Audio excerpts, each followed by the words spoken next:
You think pain is your enemy. You believe suffering means you're broken, weak, or doing something wrong. But Nietzsche, one of history's most profound thinkers, discovered something that will completely change how you see every difficult moment in your life. What if your pain isn't a punishment? What if it's raw material? Nietzsche didn't just endure suffering, he transformed it. And he left us a method for doing the same. Not by avoiding pain, not by numbing it, but by forging it into something unbreakable. This isn't about toxic positivity. This isn't about pretending everything is fine. This is about seeing pain for what it actually is. A force that can either destroy you or create you. And the difference between destruction and creation isn't what happens to you. It's how you choose to meet what happens to you. Nietzsche said, "What does not destroy me makes me stronger." But he didn't mean that passively. He meant actively, consciously, deliberately. Most people hear this quote and think it means just endure and you'll automatically get stronger. But that's not what Nietzsche meant at all. He meant that strength comes from conscious engagement with difficulty, from choosing to extract wisdom from wounds, from deciding to build something meaningful from something painful. This video reveals Nietzsche's complete method for transformation through adversity. 3 powerful parts, each building on the last. If you skip ahead, you'll miss the precision that makes this truly life-changing. So stay with me, because by the end, you won't just survive your pain, you'll alchemize it into power. Part 1. The alchemy of suffering. Most people have it backwards. They think happiness comes from avoiding pain. They think strength means never struggling. But Nietzsche discovered the opposite. He realized that trying to avoid all discomfort doesn't create happiness. It creates fragility. When you spend your life running from difficulty, you never develop the capacity to handle it. So when pain inevitably comes, it overwhelms you. Nietzsche called this the herd mentality, the belief that comfort equals success, that ease equals strength, that pleasure equals meaning. But Nietzsche lived differently. He suffered from chronic illness, social rejection, and philosophical isolation. He could have become bitter. He could have given up. Instead, he chose to see his suffering as his teacher. Nietzsche spent much of his adult life battling severe migraines, stomach problems, and vision issues. He was often bedridden for days. His philosophical ideas were rejected by academia. He lived in relative poverty and isolation. Most people would have seen this as evidence that life was unfair, that they were victims of bad luck or cruel circumstances. But Nietzsche made a different choice. He decided that his suffering would either break him or forge him, and he chose forging. He developed what he called amor fati, love of fate, not just accepting what happens to you, but loving it, finding meaning in it, using it. This doesn't mean enjoying pain. It means recognizing that pain carries information, lessons, opportunities for growth that comfort never provides. When you're comfortable, you don't change. When you're challenged, you discover what you're made of. When you're safe, you never learn what you're capable of. When you're threatened, you find strengths you didn't know existed. When you're successful, you repeat what works. When you fail, you're forced to innovate. Nietzsche understood that every person has 2 choices when pain arrives. You can let it make you a victim, or you can let it make you a creator. The victim asks, "Why is this happening to me?" The creator asks, "What can I become because of this?" The victim focuses on what they're losing. The creator focuses on what they're gaining. The victim sees pain as evidence of failure. The creator sees pain as evidence of growth. The victim looks for someone to blame. The creator looks for something to learn. The victim waits for the pain to stop. The creator asks what the pain is building. This shift in perspective isn't just philosophical, it's practical, because how you interpret your experience determines how you respond to it, and how you respond determines whether you emerge stronger or weaker. Nietzsche discovered the first principle of transformation. Suffering becomes power when you choose to extract meaning from it instead of escaping from it. But meaning doesn't happen automatically. You have to mine it. You have to ask the right questions. Instead of "why me?" ask "what is this teaching me?" Instead of, when will this end? Ask, how can I grow through this? Instead of, this is unfair. Ask, what strength is this building in me? Instead of, I can't handle this, ask, what resources am I discovering? These questions don't make the pain disappear. They transform its purpose. They shift you from passive victim to active participant in your own development. Nietzsche knew that the people who become truly powerful aren't the ones who never suffer. They're the ones who learn to suffer well. Suffering well means staying conscious during difficulty instead of numbing out. It means looking for lessons instead of looking for escape. It means treating pain as a chisel that can carve you into something magnificent if you let it. It means understanding that diamonds are created under pressure, that steel is forged in fire, that wisdom is born from wounds. But suffering well also means knowing the difference between productive pain and destructive pain. Productive pain challenges you to grow. Destructive pain only breaks you down. Productive pain has lessons. Destructive pain is just damage. Nietzsche understood this distinction. He didn't believe in suffering for its own sake. He believed in transforming unavoidable suffering into conscious growth. The goal isn't to seek out pain. The goal is to use the pain that comes anyway. But there's a second principle that goes even deeper, and this one will change how you see every challenge in your life. If you've been seeing your struggles as evidence that something is wrong with your life, you're about to discover why Nietzsche would say you have it completely backwards. Part 2. The Forge of Character. Nietzsche made a radical discovery. The things that cause you the most pain are often the things that create the most growth. Not because pain is good, but because pain demands more from you than comfort ever will. When life is easy, you operate on autopilot. When life is hard, you're forced to innovate, adapt, and discover resources you didn't know you had. Nietzsche called this the will to power. Not power over others, but power over yourself. The capacity to create meaning, direction, and strength regardless of circumstances. Most people think willpower is about forcing yourself to do things you don't want to do, but Nietzsche understood that real will is about choosing who you become in response to what you can't control. You can't control what happens to you, but you can control what it makes of you. This is where most people miss the point. They think resilience means bouncing back to where you were before. But Nietzsche knew that true resilience means bouncing forward to somewhere you've never been. Each time you face difficulty and choose growth over surrender, you literally become a different person. Stronger, wiser, more capable. Your brain rewires itself based on how you respond to challenges.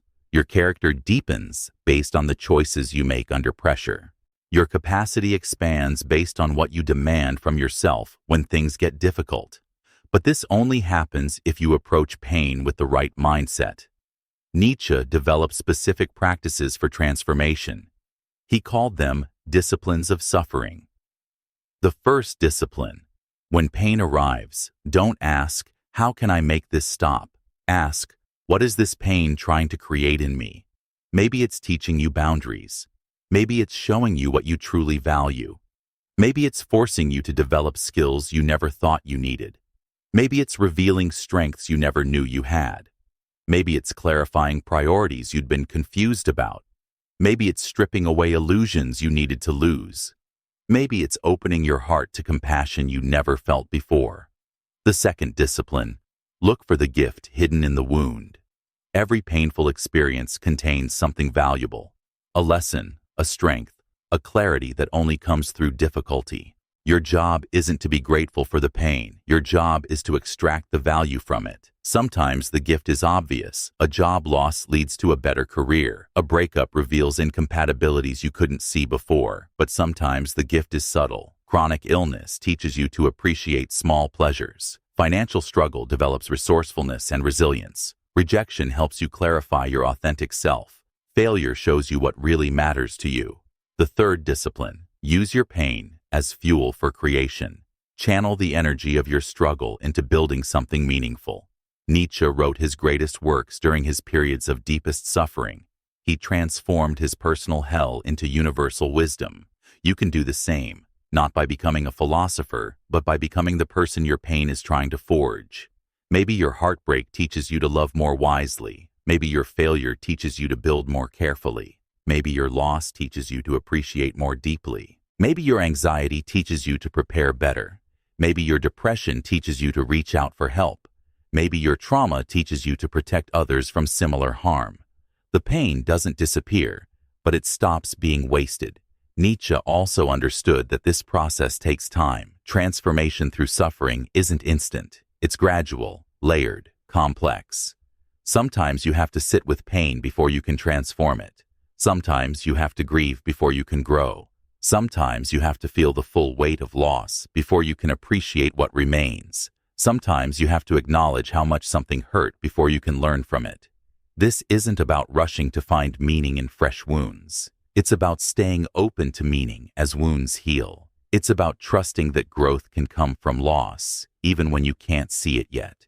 It's about believing that your pain has potential, even when you can't access that potential immediately. Nietzsche understood that the goal isn't to eliminate suffering from your life. The goal is to make your suffering meaningful, because meaningful suffering creates purpose, and purpose creates power. Meaningless suffering just breaks you down. Meaningful suffering builds you up. The difference isn't in the suffering itself. It's in how you choose to engage with it. But there's a third principle that completes the transformation, and this one reveals why Nietzsche believed that your greatest pain could become your greatest strength. Want to see how deep this goes? If you're starting to recognize how your own struggles might be shaping you, then you're ready for the final part. Because Nietzsche didn't just show us how to survive difficulty, he showed us how to become grateful for it.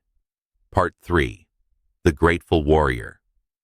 Here's Nietzsche's most radical insight. Eventually, you can reach a point where you wouldn't change your painful experiences even if you could. Not because you enjoyed them, but because you recognize that they created parts of you that you value more than the comfort you lost. Nietzsche called this the eternal recurrence. The idea that if you had to live your exact life over and over again, with all its pain and struggle, you would choose to do so. Most people think this sounds impossible. How could anyone be grateful for their worst moments? But Nietzsche understood something profound about human psychology. We don't just want happiness, we want meaning, we want purpose, we want to become something significant, and significance is forged through challenge, not comfort. Think about the people you most admire, the ones with real depth, wisdom, and strength. What do they all have in common? They've all been through something. They've all faced pain and chosen to let it transform them rather than destroy them. Their struggles didn't weaken them. Their struggles sculpted them.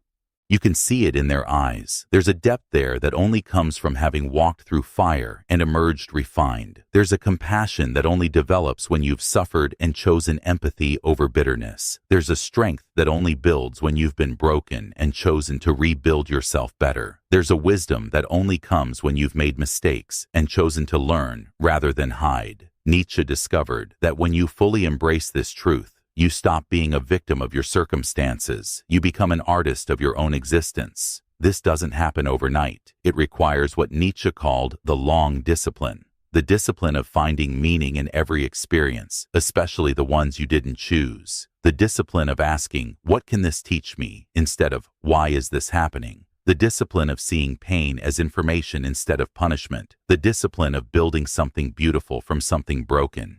The discipline of staying conscious when everything in you wants to go numb. The discipline of looking for growth when everything in you wants to stay safe. The discipline of choosing creation when everything in you wants to choose destruction. Nietzsche practiced this discipline his entire life, through illness, rejection, loneliness, and misunderstanding. And in the end, he became grateful for it all, because he saw how each painful experience had contributed to his wisdom, his strength, his unique perspective on life. He wrote, "To those human beings who are of any concern to me, I wish suffering, desolation, sickness, ill treatment, indignities. I wish that they should not remain unfamiliar with profound self-contempt, the torture of self-mistrust, the wretchedness of the vanquished." This sounds harsh until you understand what he meant. He wasn't wishing cruelty on people he cared about. He was wishing them the experiences that would force them to discover their true strength, their real values, their authentic selves, because he knew that people who never face adversity never develop the depth, resilience, and wisdom that make life truly meaningful. This is the ultimate transformation, from victim to creator, from sufferer to artist, from someone who endures pain to someone who transforms it, from someone who is shaped by circumstances to someone who shapes themselves, from someone who asks, "Why me?" to someone who asks, "What now?" From someone who sees pain as the end of the story to someone who sees pain as the beginning of a new chapter. But this transformation requires a choice. The choice to see your life as a work of art in progress rather than a series of random events happening to you. When you make this choice, everything changes. Your pain stops being meaningless and starts being meaningful. Your struggles stop being evidence of failure and start being evidence of growth. Your scars stop being sources of shame and start being sources of strength. Your wounds stop being proof that you're broken and start being proof that you're healing. Your challenges stop being obstacles and start being opportunities. Nietzsche wrote, "You must have chaos within you to give birth to a dancing star." Your pain is the chaos. Your growth is the star. Your choice is what turns one into the other. This isn't about denying that pain hurts. It's about refusing to let pain be wasted. This isn't about pretending everything happens for a reason. It's about creating reasons from everything that happens. This isn't about toxic positivity. It's about conscious transformation. This isn't about seeking out suffering. It's about making suffering sacred when it comes. This isn't about enjoying difficulty. It's about extracting dignity from difficulty. This isn't about bypassing grief. It's about allowing grief to teach you about love. This isn't about minimizing trauma. It's about reclaiming power from trauma. Now take a moment and reflect. Think about a painful experience in your life, one that you wish had never happened. Can you see anything valuable that came from it? Any strength you developed? Any wisdom you gained? Any compassion you discovered? Can you see ways that it changed you?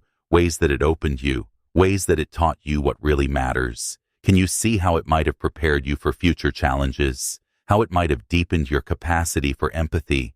How it might have clarified your values? How it might have revealed your resilience? If you can see even a small gift hidden in that wound, you're beginning to understand what Nietzsche meant. Your pain wasn't pointless. It was potential, and you have the power to determine what that potential becomes.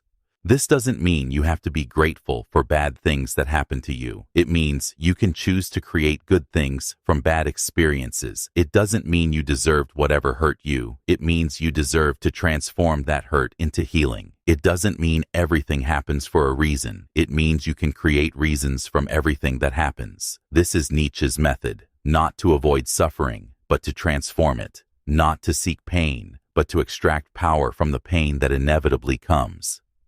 This doesn't make you a masochist.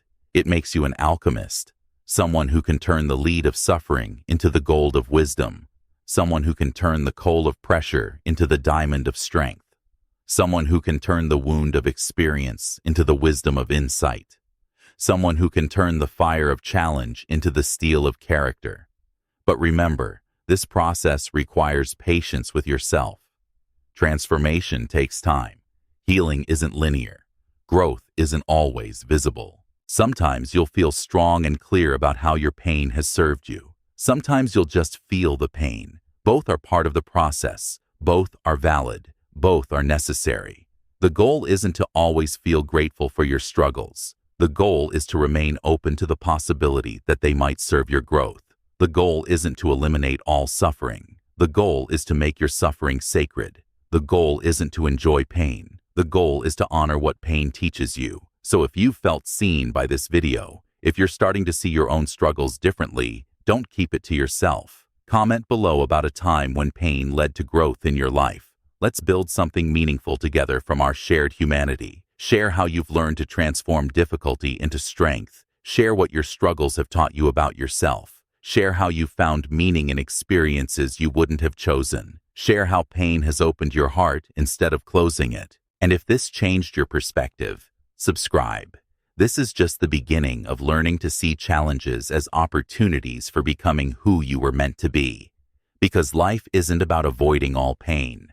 Life is about learning to transform whatever pain comes into something beautiful, You'll never see your pain the same way again. But more importantly, you'll never waste it again. And that's when suffering stops being suffering. That's when it becomes creation. That's when you turn your pain into power. That's when you become not just someone who survives, but someone who thrives. Not just someone who endures, but someone who transforms. Not just someone who gets through life, but someone who creates meaning from life.